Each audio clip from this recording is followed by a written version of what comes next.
updated sa balita at mapasaya ang inyong araw? I-scan ang inyong mga digibox at hanapin ang Highland TV. Ang aming channel nakadepende sa inyong lokasyon. Para naman sa mga gumagamit ng free TV o digital smart TV, iposisyon ang inyong antena sa labas ng bahay at hanapin ang Channel 44. Pwede rin kaming subaybayan live sa Regional News Group Luzon Facebook page at RNG Luzon YouTube channel. Araw-araw tumutok para sa mga balita, latest updates at kulitan tuwing umaga. Recount the narratives that matter with these simple steps. Rescan your digiboxes and look for Highland TV on the list. Make sure to reposition your antennas for those watching through digital smart TVs. Catch us beyond the screen through our social media platforms on the Regional News Group Luzon Facebook page and RNG Luzon YouTube channel. So hit that notification bell for more updates.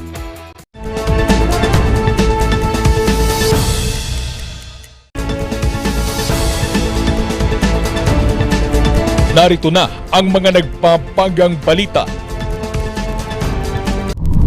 Kapangan Benguet, todo ang paghahanda sa panahon ng tag-ulan. Titulo ng isang subdivision developer sa Baguio City, pinawalang bisa ng Korte Suprema. Top 8 sa dentistry licensure exam, dumaan sa aberya sa mismong araw ng pagsusulit. Pamilyang nasunugan sa Kapangan Benguet nakatanggap ng tulong mula sa PNP. Hall of Fame mural ng mga atleta sa Athletic Bowl ng Baguio, silipin.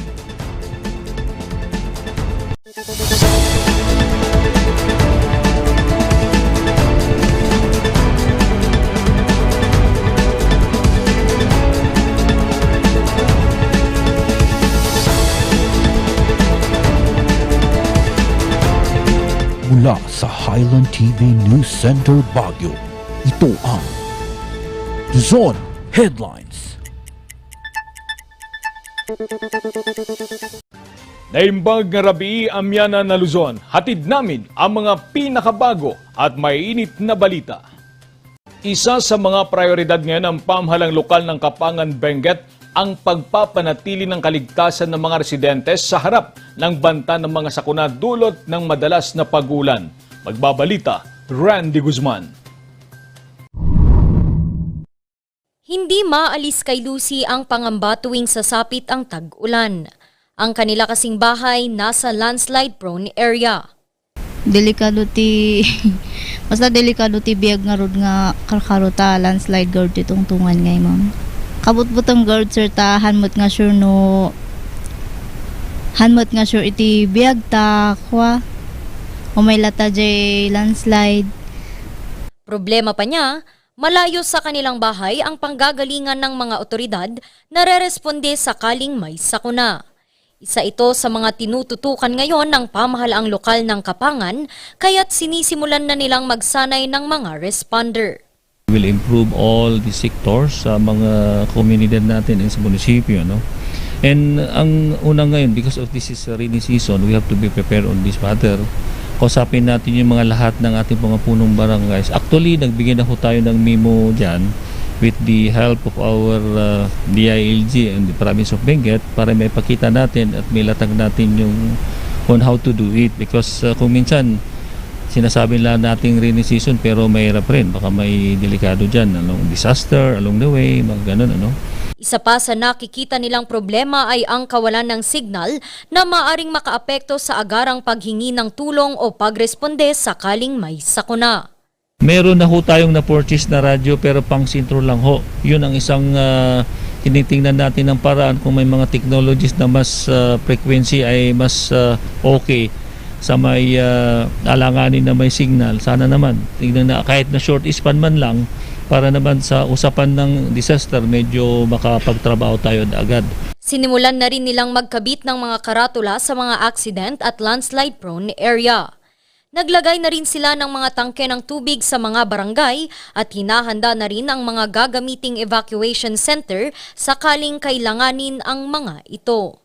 Nagpaalala na rin ang Office of the Civil Defense Cordillera. Maging alerto sa mga dumadaang mga localized thunderstorms at sa mga paparating na mga tropical disturbance or mga tropical cyclone disturbance. Bantayan po natin palagi yung mga abiso po ng pag-asa at iba pang abiso na nanggagaling po sa amin din at sa mga local government units natin. Sa mga sa mga families na nasa flood prone at landslide prone areas po, maging alerto po kayo kapag makita natin na alanganin na yung ating area. Mag-conduct na po tayo ng preemptive evacuation. Mas masiguro natin sana yung kaligtasan natin. Kaysa magsisit po tayo sa uli, magkaroon ng epekto na yung nangyayaring mga weather systems. Sa ulat ng Pag-asa, wala pa namang namamataang bagyong paparating pero makakaranas pa rin ang rehiyon ng pabugso-bugsong pag-ulan dala ng habagat. Randy Guzman para sa Luzon Headlines. Samantala, bagamat nagkaaberya, nasungkit pa rin ng isang estudyante sa Baguio ang top 8 sa Dentistry Licensure Examination. Magbabalita, Randy Guzman. Hindi inakala ng 23 anyos na si Kathleen na makakapasa siya sa kanyang unang subok sa katatapos lamang na Dentistry Licensure Examination 2022. Ano po, manong malapit na po yung ipas po yung kasko po yung pasahan na po sa practical part po. Nabasag po yung kasko, kaya inulit ko pa po lahat po yun. Kasi po, nilabas po yung result ng PRC, yung result po ng Dentistry Licensure Examination po. Around 2:30 po, mga ganun po. Kasabay ko pong naghihintay po yung buong pamilya ko po. Laking tuwa raw nila nang makita ang pangalan sa listahan. Pero ang mas ikinatuwa nila ay nang makita na siya ang top 8. Kaibigan ko po. Sabi ko sa'yo, Kat, kaya mo yun. Ayun po yung sabi niya. Tapos parang kinutuban na po ako. Kaya sabi ko po parang, ay, baka mag-top ako kasi lagi niyang sinasabi na magta-top ka, ganun po. Tapos yun po, nung tinignan po namin yung name ko po dun sa list of top notcher, ayun po, napasama po ako. Yung tatatalon po kami sa tuwa po. Kwento ni Kathleen, hindi lamang siya sa exam nahirapan pero pati na rin sa pag-graduate.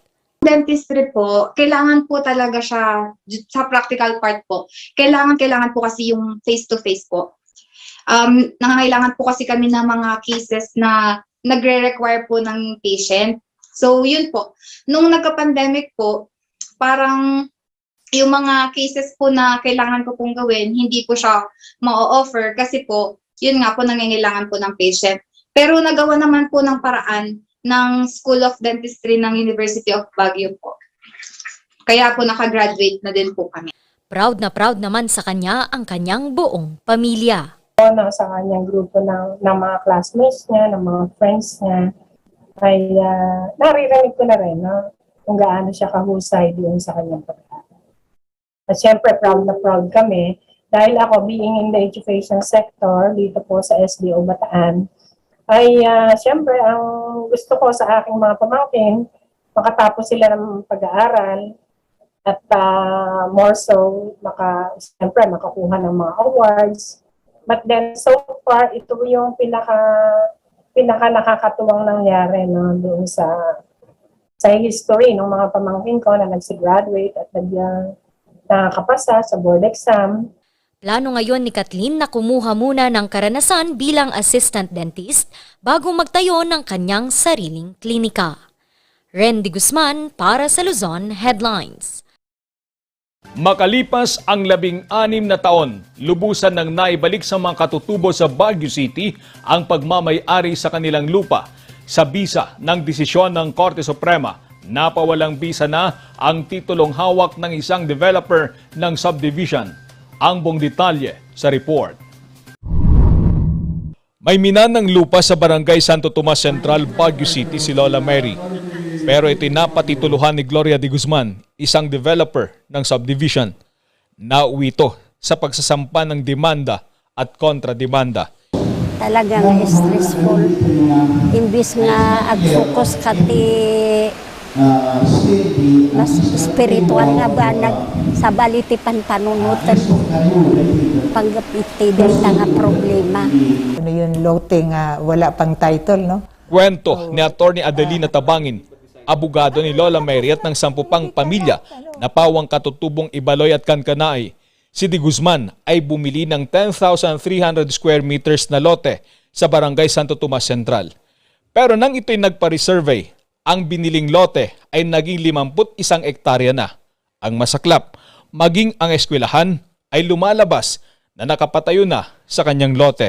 Issuing titles from those lots under civil reservation were illegal because the issuing person who issued it during those times, it was Judge Marcos, and the Supreme Court said that he has no authority to issue those titles. So they were declared illegal, and they were under 211. J67 nga inggan na ijay bilis astoy dayta mapan ijay. Nagsampa ng kaso ang mga katutubo at umabot ito sa Korte Suprema. December 5, 2016, sa desisyon ni Supreme Court Associate Justice Marvic Leonen, pinawalang bisa ang mga expanded title ni De Guzman. At noong July 5, 2021, sa bisa ng nasabing desisyon ng Korte Suprema, idineklara ng Land Registration Authority bilang null and void ang 9 na titulo ng lupa. Sa madaling sabi, ang pagmamay-ari sa mga lupang ito ay lubusan ng maibabalik sa mga katutubo. Happy. Iplano kami intet kung kadagiti o gindagiti portion na dapat na panakabagida. We were happy because at least there was justice. Labis din itong ikinatutuan ng mga umalalay sa mga katutubo, gaya na lamang ni Lydia Ariola. Aming ancestral claim na simbret dito Bagyo, null and void po na, null and void. Hanga mabalong na ikanda so na inansel na nga rin iti-count ibig. Maging si Councilor Maylenia Ranon ay walang mapagsidlan ng tuwa. Ang kanyang namayapang ama na si dating Baguio Mayor Braulio Ranon ay nanguna sa pagbubunyag sa issue. With the title now being revoked, all the more I'm sure he's smiling up there in heaven. Dahil sa kinahinatnan ng kaso, makakatulog na ng mahimbing si Lola Mary at iba pang apektadong katutubo.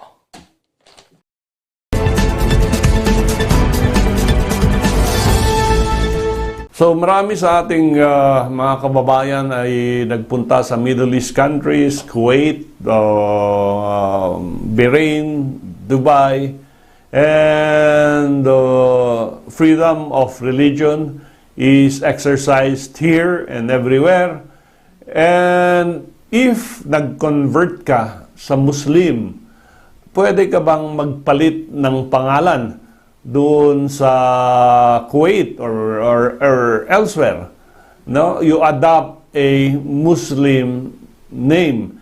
Di ba tayo lahat ay merong Christian name, but pag convert ka ng Muslim, if they give you a name, can you officially use it as your own name?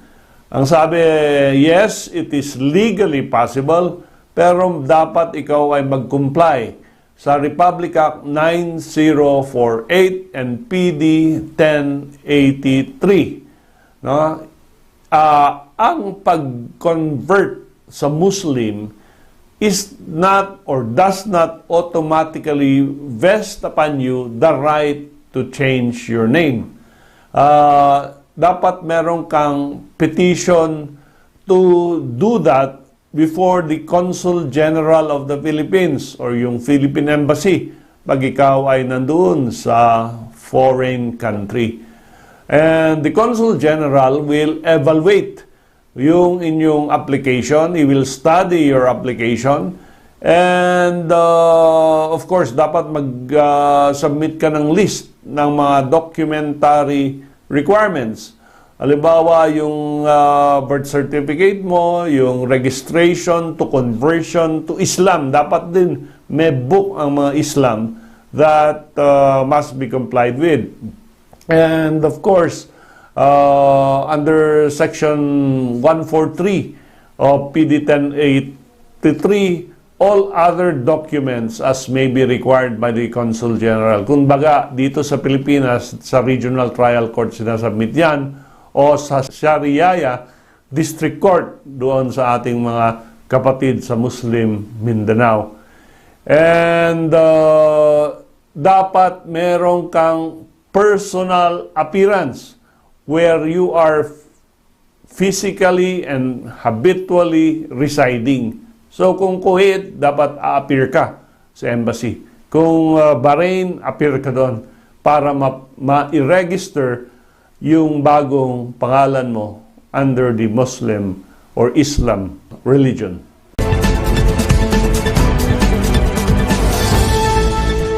Ang bahaging ito ay hatid sa inyo ng Pines Estate and Gaming Corporation. Susunod, Hall of Fame mural ng mga atleta sa Athletic Bowl ng Baguio, silipin.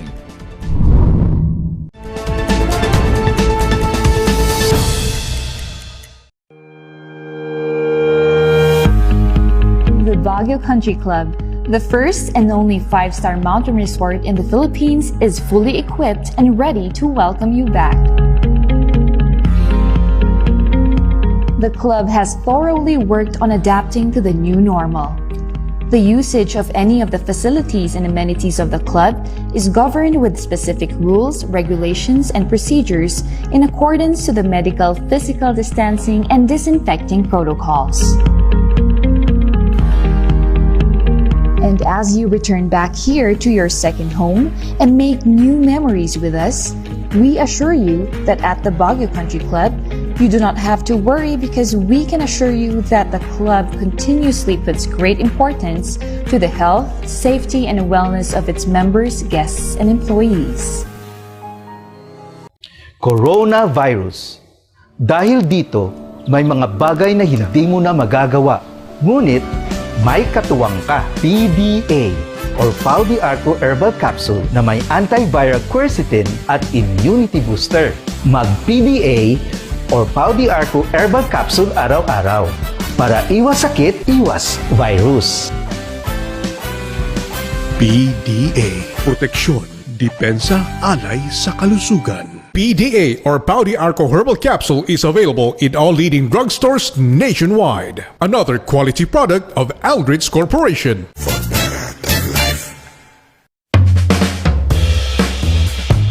Yes!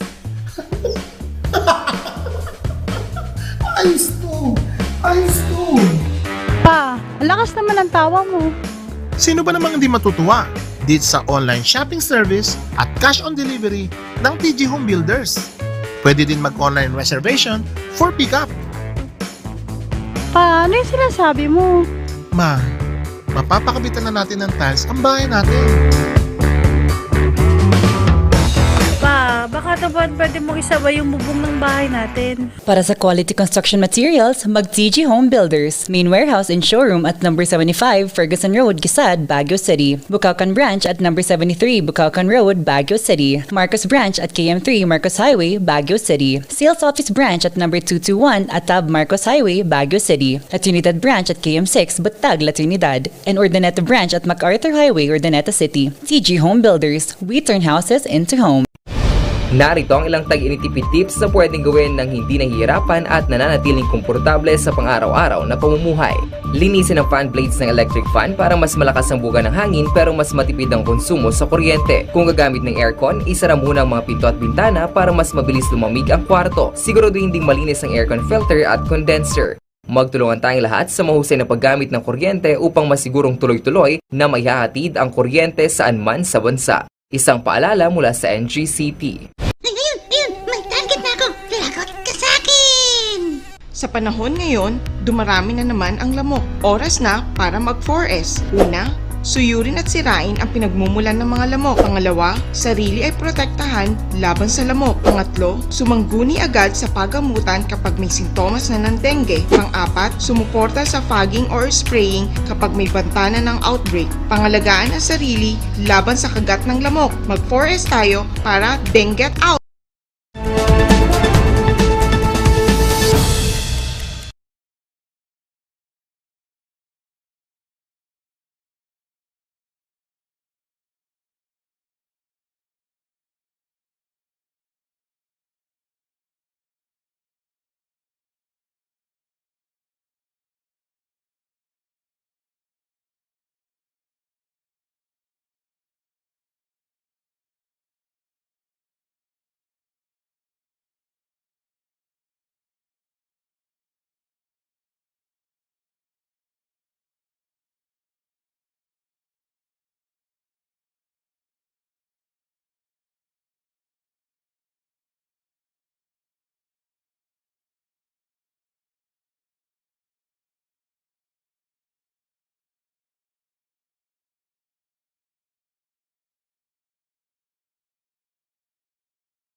Silipin natin ang Hall of Fame mural para sa mga atleta ng Cordillera sa report ni Charles Limon. Sa loob ng 30 taong pagpipinta ni Gerald, tila nanibago siya.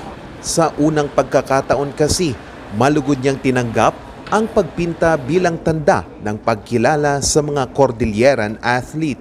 I feel very honored kasi isa ako napili para magbigay tribute sa mga athletes natin. So para sa akin, it's quite a challenge kasi iba yung scale ng work at saka mahirap yung environment, yung working site kasi hagdan ka agad. So medyo kailangan mag-adjust tayo in terms of safety. At saka para sa akin is a very good challenge kasi ngayon lang ako mag-render ng mga portraits ng mga athletes. Isa lang si Gerald sa mga pintor ng lungsod na napiling magpinta para sa mural na Hall of Fame ng mga Cordilleran athletes sa Athletic Bowl. This is an individual project. I should say a community-based project na kung saan ni-request namin sa city government na kung pwede payagan kaming gamitin yung mga walls dito at syempre maging inspirasyon to sa mga batang athletes. Sa nasabing proyekto, aabot sa 32 mga mukha ng mga Cordilleran athletes ang ipipinta. Kasama sa mga ipipintura ang mga buhay at mga yumaong atleta. So makita natin dito meron ng mga patay like Sammy Ayochok, si Nick Dumalsin, puros patay na yung mga yon, even Rolando Cruz, yung unang naging world champion natin na taga Baguio talaga. So we have here 32, as I said, kay Jed, yung portion ni Jed, ito yung mga iba't ibang sports to, na allied sports like golf, basketball, volleyball, chess, wushu, taulo. Ito yung kanyang portion. Pinayagan natin yan. This will be a developing activity, no?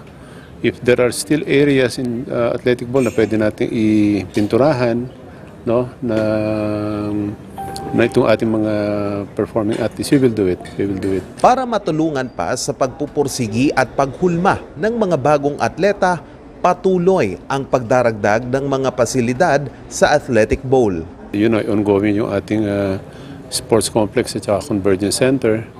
This will really be for our athletes kasi nakita natin, nagte-training sila dun sa bleachers. No? But this will be complete, contact and non-contact sports. Inaasahan na matatapos at bubuksan ang naturang proyekto sa publiko sa Hunyo. Charles Nicolimon para sa Luzon Headlines. Alok naman ng isang cafe ang komportableng lugar, lalo na para sa mga estudyante ngayong panahon ng tag-ulan. Silipin natin yan sa report ni Charles Limon.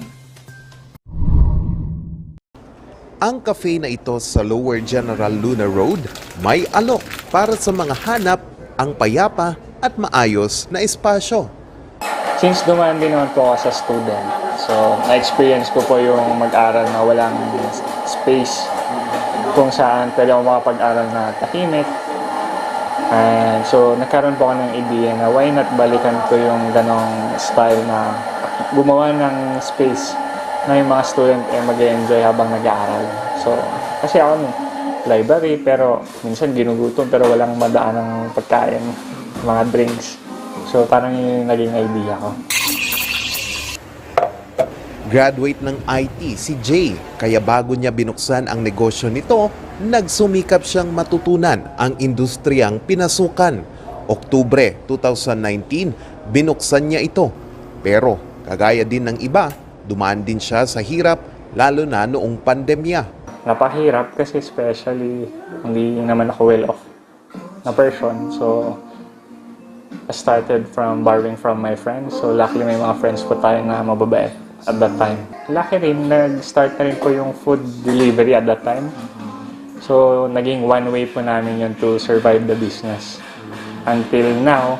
Kaya imbes na malugi, nakatulong pa ang negosyo nito sa pag-aaral ng mga staff niyang working students. Actually, nung pandemic hit, meron po akong some student na nag-work sa akin during pandemic. So since may luwang po yung space namin, nagamit po siya for stay-in namin at that time. So sila po, may mga student po tayo na natulungan for their studies while pandemic happened, eventually parang naging space na rin po nila habang nag-aaral.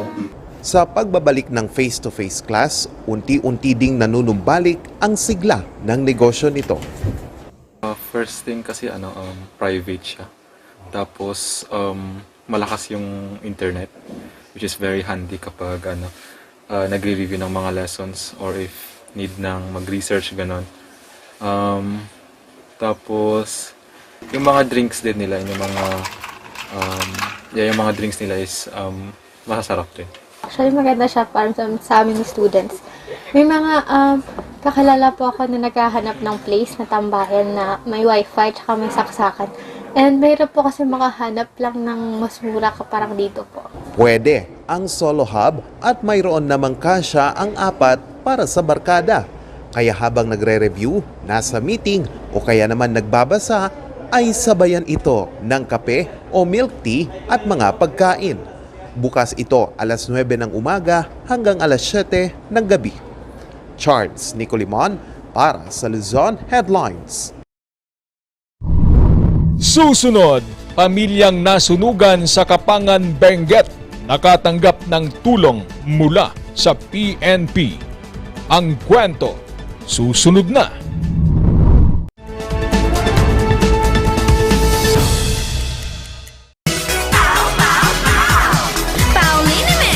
Masakit ba ang likod, ang kasu-kasuan? Namimitig o masakit ang iyong kalangan? May rayuma, arthritis o nahihilo? May stiff neck, flatulence o masakit ang ulo? Sa Pauliniment, ginhaway, garantisado. Pauliniment, isang pahid ka lang. Dahil walang out sa PAW! Sa milk tea ng batang 90s, tara't atin lang i-try. Ang batang 90s milk tea, di ka magsisisi, promise. Sa milk tea ng batang 90s. Mazar Music offers a complete line of musical instruments.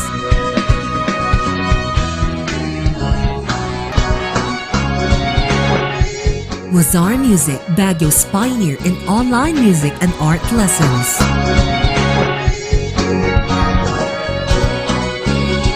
Mazar Music, bringing music closer to your hearts.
Best sellers that we have are the pork sisig, sizzling liempo, quarter leg, and then we have the sizzling beef pares as well.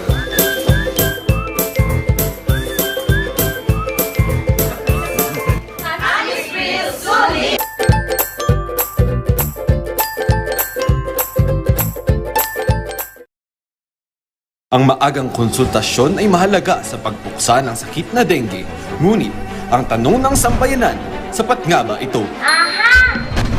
Masigasig, maliksi, protektado at mapagmatyag, yan ang dapat mong taglayin.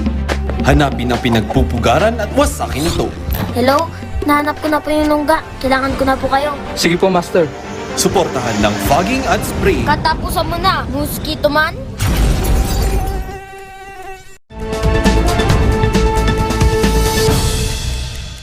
Hinatiran ng tulong ng PNP Benguet ang pamilyang nasunugan sa bayan ng Kapangan.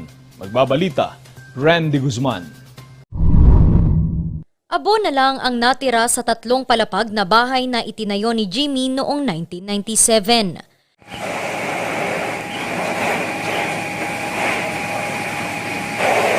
Nasunog kasi ito pasado alas 11 ng gabi noong May 14.